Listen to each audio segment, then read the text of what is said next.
can really feel close to his legacy when you're in there working with the very same crocodiles that he did. It's a meaningful thing. Robert Irwin was once the tiny boy people remembered beside crocodiles, khaki shirts, and the shadow of a father the world refused to let go. But that boy is gone now. In his place is a grown man with confidence, charm, headlines, and a life people suddenly cannot stop judging. His rise has been praised, questioned, and watched a little too closely. And for Terri Irwin, the change has not been simple. She raised him, protected him, and kept the Irwin name alive. But now, Robert is stepping into a world even she cannot fully control.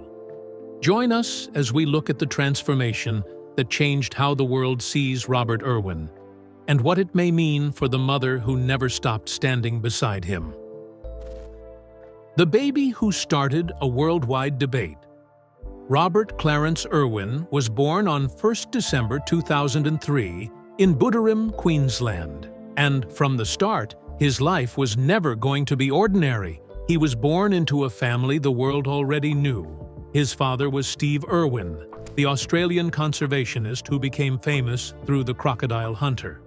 His mother was Terri Irwin, an American naturalist from Eugene, Oregon, who helped run Australia's zoo by Steve's side. Robert was named after both sides of the family, after Steve's father, Bob Irwin, and Terri's father, Clarence Rains.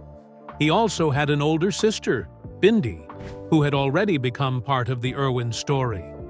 So before Robert could even understand fame, cameras, wildlife, or legacy, the world had already placed him inside all of it. 1 month after he was born, Robert was blessed by Tibetan Buddhist nuns during a ceremony at Australia Zoo. But moments later, another event made headlines around the world. Steve carried baby Robert in one arm while feeding a chicken carcass to a 3.8-meter saltwater crocodile named Murray. Robert was close to the reptile, and the public reaction was huge. Many people compared it to Michael Jackson dangling his son outside a hotel window 1 year earlier. The outrage became so serious that the Queensland government changed crocodile handling laws. Children and untrained adults were banned from crocodile enclosures unless very strict rules and training were met.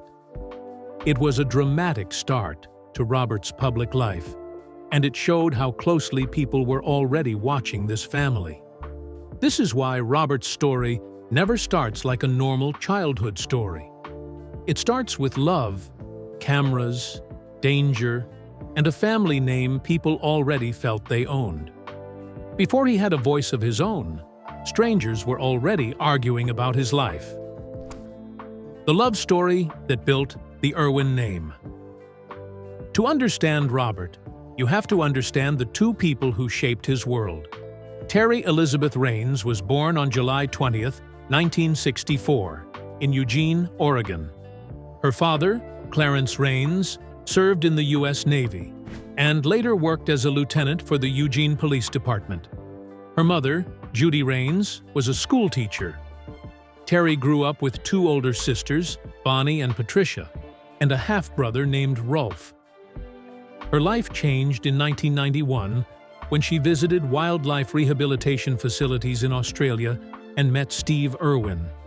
Steve later called it love at first sight. Terri felt the same pull.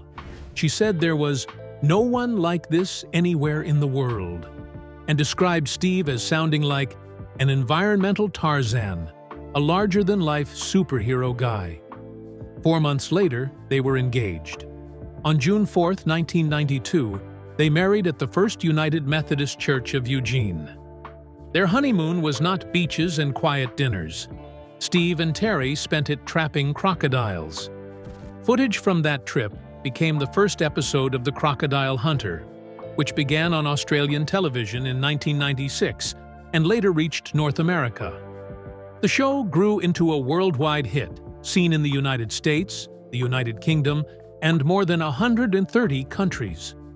It reached about 500 million people. Steve's energy, khaki shorts, strong Australian accent, and famous crikey made him known everywhere.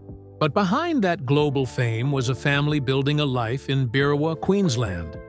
First came Bindi in 1998, then came Robert in 2003, and his birth made the Irwin legacy feel even bigger. The cameras loved Steve, but Terri was never just standing beside him. She was part of the work, part of the risk, and part of the dream. That mattered later, because when Steve was gone, she already understood the mission. The father, Robert, barely got to know. Steve Irwin was born on 22nd of February 1962 in Upper Fern Tree Gully near Melbourne. His parents, Lynn and Bob Irwin, both had Irish roots. Lynn was a maternity nurse, and Bob was a former plumber and amateur herpetologist who collected reptiles. From childhood, Steve loved reptiles, especially snakes and lizards. He sometimes collected them even when his father warned him not to. In one story, he even brought a red-bellied black snake home on a public bus, carrying it in the driver's esky. That wild love for animals later became his life's work. Steve did not just teach people about animals, he made them care. After The Crocodile Hunter, he appeared in Croc Files, The Crocodile Hunter Diaries, and New Breed Vets. Animal Planet also created Croc Week, which ran every June from 2000 to 2007. In January 2006, Steve told Jay Leno that Discovery Kids was developing a show for Bindi, a plan that later became Bindi the Jungle Girl. But Robert did not get much time with the man behind that legacy. Steve had also known loss before his own children did. On 11th February 2000, his mother Lynn was killed in a car accident. In an online tribute, he called her the most beautiful, loving, nurturing, and caring person to have ever blessed this world. That kind of love and loss became part of the family story long before Robert faced it himself. When Robert was only 2 years old, Steve was killed by a stingray barb injury to the heart while filming an underwater documentary at Bat Reef near Port Douglas on September 4, 2006. Terri and the children were reportedly trekking through Cradle Mountain in Tasmania that morning. 5 days later, Steve was given a private funeral in Caloundra and buried at Australia Zoo. Then, on September 30, 2006, a public memorial was held at Australia Zoo's Crocodiles. More than 300 million viewers watched across Australia, the US, and Asia. For Robert, the world mourned his father before he was old enough to understand what had been taken. The mother left to hold everything together. After Steve's death, Terri was left carrying more than grief. She had 2 children to raise, a zoo to help run, a public image to protect, and a conservation mission to keep alive. She had to be a mother in private and a strong public figure in front of the world. That is a heavy thing for anyone. Terri later shared pieces of how lost she felt during that time. But she kept moving because Robert and Bindi needed her, Australia Zoo needed her, and millions of people were still looking to the Irwins for strength. She could not stop being a mother just because the world wanted her to be strong. Some days, she had to smile through interviews. Other days, she had to protect private pain no camera should touch. After Steve's memorial, the 9 Network aired an interview between Terri and Ray Martin. It drew 2.9 million viewers, and many people praised her for how natural and clear she sounded while speaking through pain. On October 31, 2006, she went to the Royal Albert Hall to present a special recognition award to Sir David Attenborough at the British National Television Awards. She said Attenborough had been a great inspiration to Steve. He praised Steve in return for bringing new audiences to the natural world. Late that year, the original video of Steve's death was handed to Terri, and all copies were destroyed to stop it from ever becoming public. In November 2007, Terri published My Steve. In 2009, she became an Australian citizen on Steve Irwin Day. Through it all, she watched something quietly grow in Robert. Even as a toddler, he did not seem scared of animals. He connected with them naturally. It was not forced. It looked like instinct. And for Terri, that must have been both beautiful and painful. Robert's first steps into the spotlight. Robert's television life began before he could even remember it. On March 22, 2004, he made his television debut when his parents appeared on Enough Rope with Andrew Denton. Later, he appeared twice on Bindi the Jungle Girl from 2007 to 2008, and had an uncredited cameo in the family film Free Willy, Escape from Pirates Cove. By the time he was around 4, he was already appearing on television with Terri and Bindi. People quickly noticed he was not just being placed in front of a camera because of his last name. He seemed comfortable. He was excited around wildlife. He could explain animals in a way that felt real. At 8 years old, after extensive training, Robert was allowed to feed alligators and freshwater crocodiles for the first time under expert supervision. In March 2013, he earned his first Logie Award nomination for Most Popular New Male Talent for Steve Irwin's Wildlife Warriors. That same year, he released the children's book series Dinosaur Hunter, which he co-authored with Lachlan Krieg and Jack Wells, and also illustrated. Around that period, he was also part of a 6-year campaign led by Terri to stop bauxite strip mining at the Steve Irwin Wildlife Reserve on the Cape York Peninsula. In November, the Queensland government passed legislation to protect the reserve from mining. Because of homeschooling at Australia Zoo, Robert's education could fit around wildlife and media work. He later graduated high school at 15 with 2 TAFE certificates, which showed how fast his unusual childhood had pushed him forward. Robert was still young, but his role was becoming clear. He was not only the son of Steve Irwin, he was already helping carry the mission forward. The change Terri could not ignore. As Robert grew older, the public kept seeing pieces of Steve in him. It was not only his face or his khaki clothes. It was the way he lit up around animals. It was the way he spoke with excitement. It was the way he handled creatures that would make many adults step back. For Terri, those moments carried 2 feelings at once. There was pride, because her son was becoming confident and capable. But there was also grief, because sometimes Robert would say something, tilt his head, or show that familiar energy, and it could feel like Steve was back in the room. That is where the title starts to make sense in a softer way. It is not really about shame. It is about the shock of seeing a little boy become a young man who reminds the world of the father he lost. On his 10th birthday, Robert fed his first large saltwater crocodile, Monty, at Australia Zoo's Crocoseum. He was supervised by Wes Mannion, the zoo's director and Steve's close friend. Then Robert began presenting Wild But True with Isabel Yamazaki on Discovery Asia Pacific.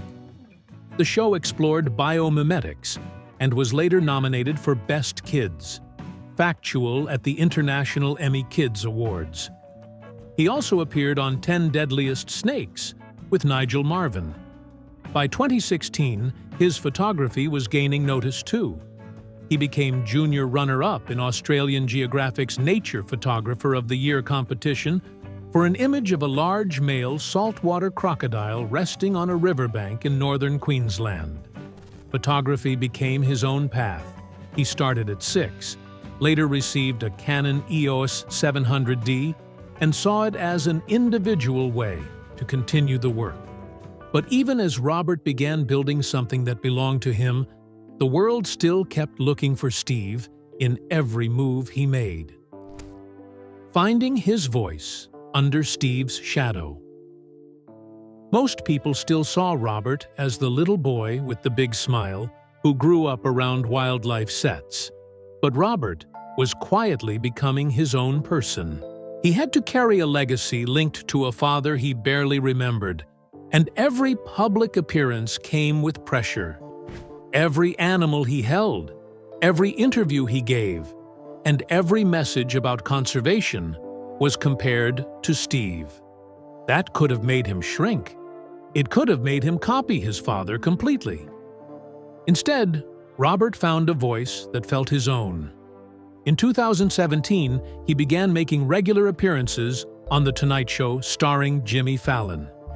Over the next 2 years, he appeared many times and won over American viewers with animals, knowledge, humor, and calm confidence. In one 2019 visit, when he was 15, he arrived with snakes, lizards, alligators, owls, and more. In a hot mic comedy bit, Jimmy Fallon acted annoyed and said, "Who cares?"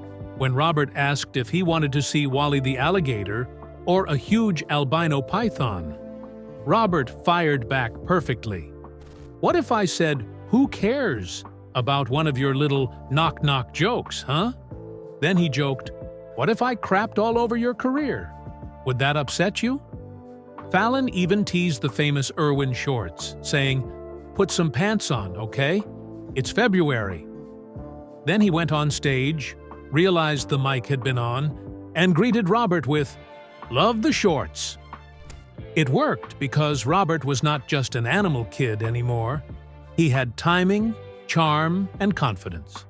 He scared Kevin Hart with a baby ostrich named Giselle, introduced Fallon to baby black bears, legless lizards, a kissing camel, a baby kangaroo, and followed the path Steve once walked on late-night television.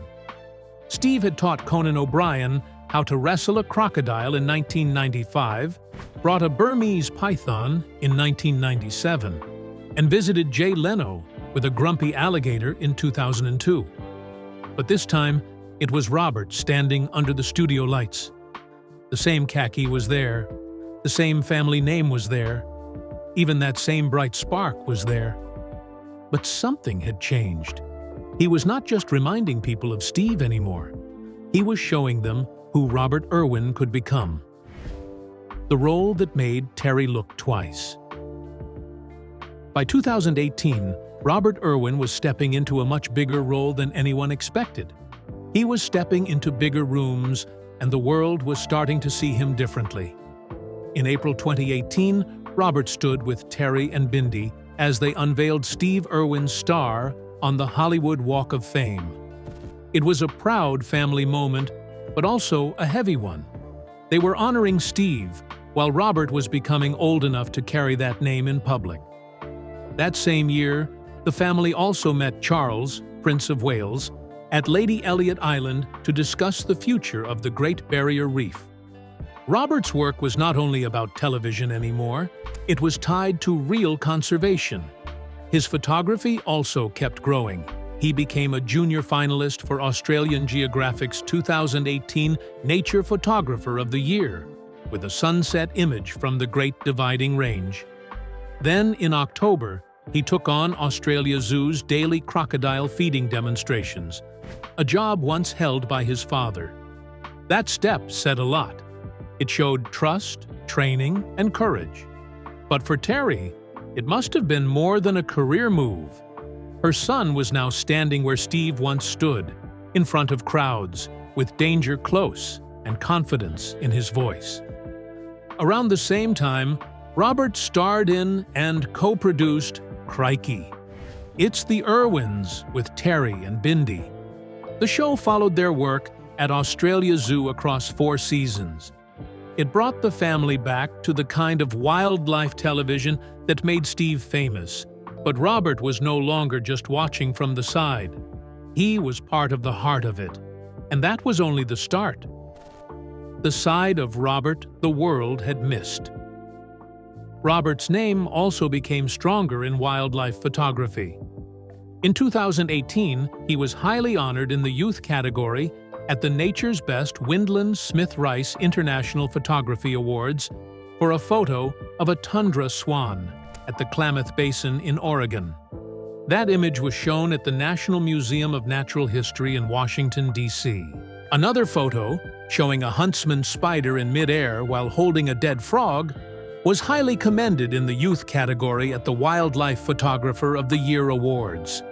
In 2019, two more of his photos, featuring a Eurasian dotterel and an emu, were commended in the youth category at the BirdLife Australia Photography Awards. He was also named a junior finalist for Australian Geographic's 2019 Nature Photographer of the Year for an image of a bearded dragon camouflaged on a log in Blackbutt, Queensland. Two other photos were highly honored at the 2019 Nature's Best Windland Smith Rice International Photography Awards. One showed one of the last known northern white rhinoceroses in the world at the Ol Pejeta Conservancy in Kenya. These were not small moments. They showed that Robert had his own eye, his own patience, and his own way of telling wildlife stories. The Queensland Tourism Industry Council even named him Young Achiever of the Year for helping build a vibrant and professional tourism industry. Then came 2020, when the world changed during the COVID-19 pandemic. Queensland Premier Anastasia Palaszczuk recruited Robert for a domestic tourism campaign, encouraging Australians to holiday in the state. He was becoming a face people trusted, and that trust would soon carry him into even bigger spaces. When Robert's fame grew bigger than wildlife. In 2020, Robert was named junior runner-up for Australian Geographic's Nature Photographer of the Year for a close-up image of an Australian scrub python. He also won the People's Choice Award at the 2020 Wildlife Photographer of the Year Awards for a powerful photo of a large bushfire burning near the border of the Steve Irwin Wildlife Reserve during Australia's Black Summer. That image was later shown at the Natural History Museum in London. In February 2021, Robert made a guest appearance on Bluey as a dingo retail clerk named Alfie, showing that his public image could stretch beyond wildlife shows. But his real work still carried danger. While filming the fourth and final season of Crikey, It's the Irwins, Robert had to escape from a crocodile enclosure when a 3.7-meter, 350-kilogram saltwater crocodile named Casper ignored the food and came straight toward him.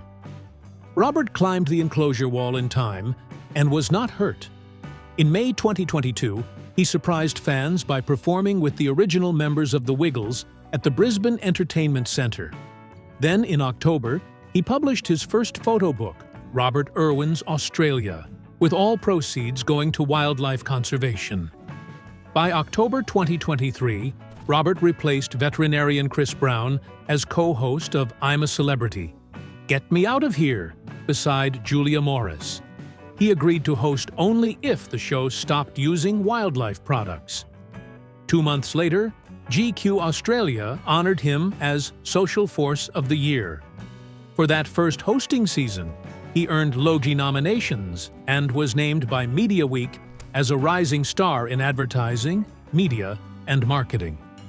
Then in September 2024, Prince William named Robert and Nomzamo Mbatha the first global ambassadors for the Earthshot Prize. By then, Robert had already proved he could handle wildlife, television, danger, and global attention. But what happened next changed the way people looked at him completely. The transformation that broke the internet. By 2025, Robert's transformation was impossible to ignore. At the 14th AACTE Awards in February, he won Favorite Australian Media Personality. In April, he was announced as the first contestant on Season 34 of Dancing with the Stars in America.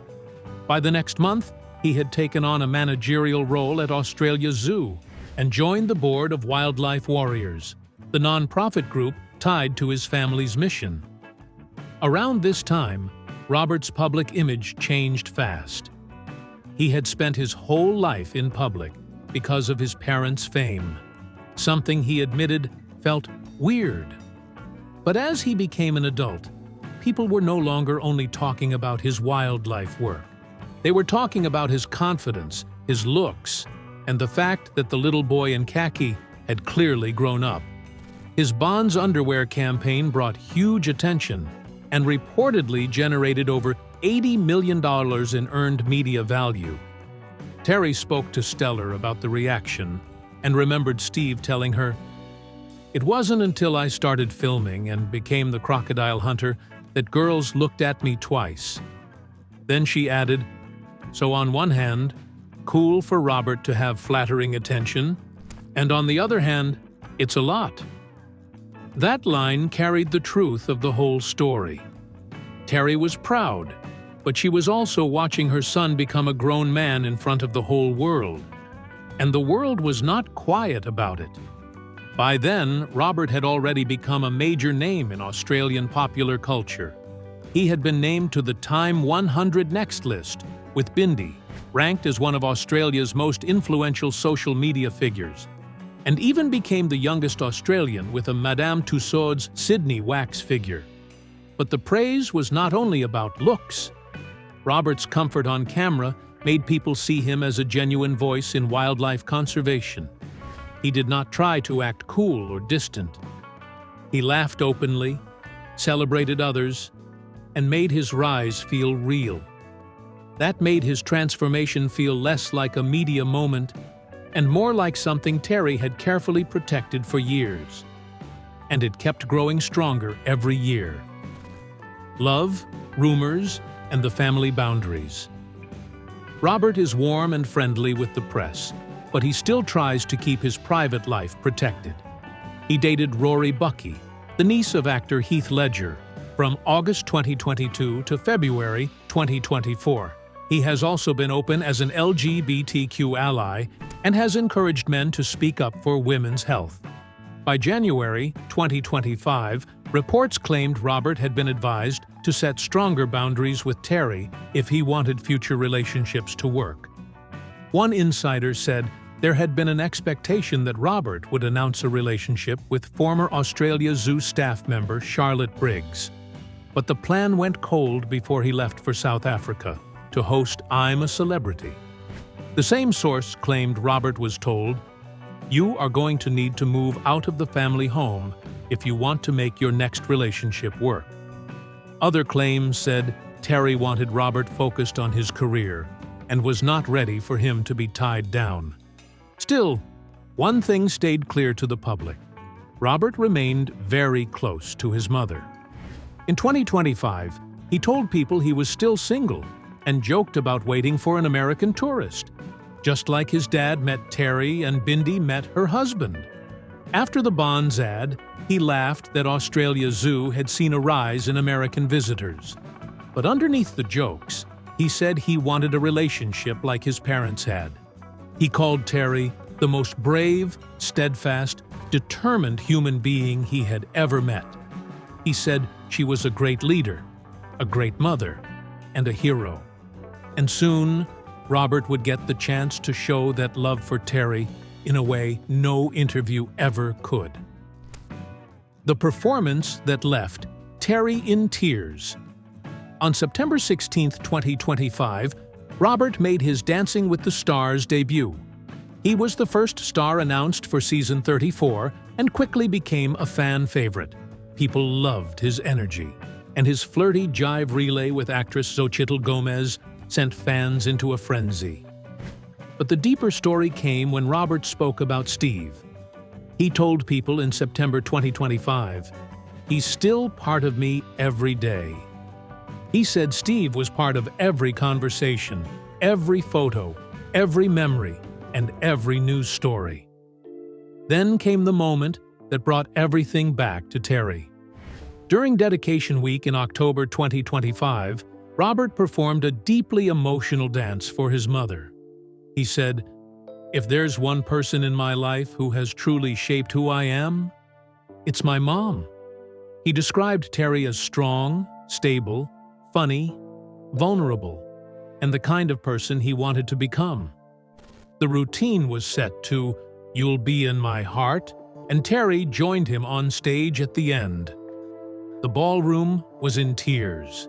Robert later said it was hard to dance while processing so much grief and gratitude, but afterward it felt like a weight lifted. Terri posted the performance and wrote, "I am truly blessed to be your mother." That moment quietly answered the headline in a different way. If Terri ever looked overwhelmed by Robert's transformation, it was not shame. It was the emotion of seeing the child she raised honor her on a world stage. But that emotional dance was not the final high point of Robert's journey. The biggest moment was still waiting for him, and this time he would have to fight through pain to reach it. The win that changed the Irwin story again. By the season 34 finale on November 25, 2025, Robert was no longer just Steve Irwin's son doing well on a reality show. He had become the heart of the season. Before the finale, it came out that he had been dancing with a serious rib cage injury. He had strained his intercostal muscles, and the pain had lasted for weeks. His partner, Whitney Carson, had helped adjust parts of the choreography, but Robert kept going without making the injury the focus. Their foxtrot to Footprints in the Sand by Leona Lewis made them the first individual couple of the season to earn a perfect score. Then Robert and Whitney won the competition. Carrie Ann Inaba told him, "There is so much love for you in this room, and there has been since day one." Robert, choked up, said, "Thank you for changing my life." He became the youngest male winner and the first Australian male contestant to win. Since Bindi had won season 21 with Derek Hough, Robert and Bindi became the first celebrity siblings to both win the show. In December, Terri shared that the family has an informal social media contract where they check posts with each other before sharing. She joked her kids stop her from saying something dumb, even warning, "You can't do that with your hands. It looks like a gang sign." She called Robert and Bindi amazingly good kids and said they still choose to stay and work at Australia Zoo. In early 2026, Robert pranked Terri with a mustache, and she told him, "I, as your mother, I'm incredibly proud," before joking with a head shake when he asked if he should keep it. Terri also said she would never say never to Dancing with the Stars, but joked she might adopt another child instead, because she is good at being the sidekick coach. By then, Robert had won Favorite Australian Media Personality again, debuted in Zootopia 2, served as a conservation gala speaker, appeared at Laneway Festival, and landed the hosting role for Dancing with the Stars, The Next Pro, set for July 2026. Do you think Robert Irwin has truly escaped Steve's shadow? Or will the world always judge him against his father's legend? And do you think Terri's closeness with Robert has helped him become stronger? Or could it be holding him back from fully living his own life? Share your thoughts in the comments below. And don't forget to hit like, subscribe, and stay tuned for more incredible stories from Hollywood's fascinating history. See you next time.